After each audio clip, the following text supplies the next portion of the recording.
I must pay tribute and my salute to doctor Shireen Mazari. Ultimately तो वो doctor Shireen Mazari ने भी ये क्रेडिट खान साहब को दे देना है, लेकिन इन्होंने कुछ इश्यूज़ पे स्टैंड लिया। ख़ास तौर पे जो जर्नलिस्ट प्रोटेक्शन बिल था, वो तमाम ये जो पीटीआई के दौरे हुकूमत की खामियां हैं, उस दौर में मेरे भी बहुत से इंटरव्यू बंद हुए, मैंने भी बड़े मुजाहरे किए, बड़ी तनकीद की, लेकिन जिस तरीके से 2.5 साल लगा के इन्होंने जर्नलिस्ट प्रोटेक्शन बिल जो है उसको मंजूर करवाया। और कभी कभी मैं सुनता हूँ कि आजकल पीटीआई वाले कहते हैं बड़े राज हैं, हम सामने ले आएंगे।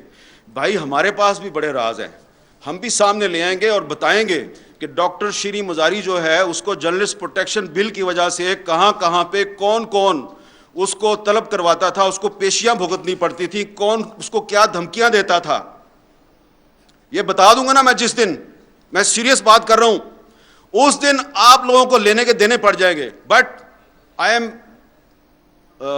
Not here to embarrass anyone.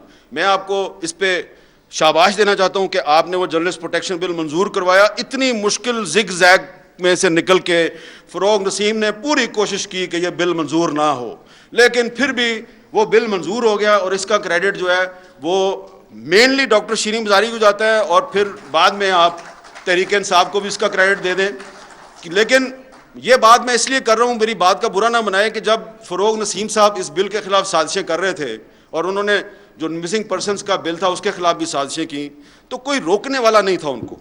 ये बड़ा प्रॉब्लम है कि आप उसको रोक नहीं रहे थे। और मुझे पता है कि मुझे कहाँ कहाँ से प्रेशर आता था कि यार ये तुम क्यों ये शीरी मज़ारी के बिल को लिए फिर रहे हो। जब उसको पीएफयूजे ने सपोर्ट कर दिया और उसको human rights commission of Pakistan ने सपोर्ट कर दिया, और मुझे आईए रहमान मरहूम ने कहा, मैंने जब उनको जाके उसका ड्राफ्ट रखा तो आईए रहमान साहब ने कहा हामिद ये बिल मंजूर हो जाएगा। मैंने कहा सर हो जाएगा। उसने कहा इसका मतलब है मेरी सारी ज़िंदगी की जो स्ट्रगल है वो कामयाब रही। वो बिल मंजूर हो गया, लेकिन फिर क्या हुआ कि फिर उसमें एक कमीशन बनना था कि किसी सहाफ़ी पे जब हमला होता है तो वो कमीशन जो है उसने इंक्वायरी करनी थी, और उस कमीशन में वर्किंग जर्नलिस्ट की तादाद ज़्यादा थी।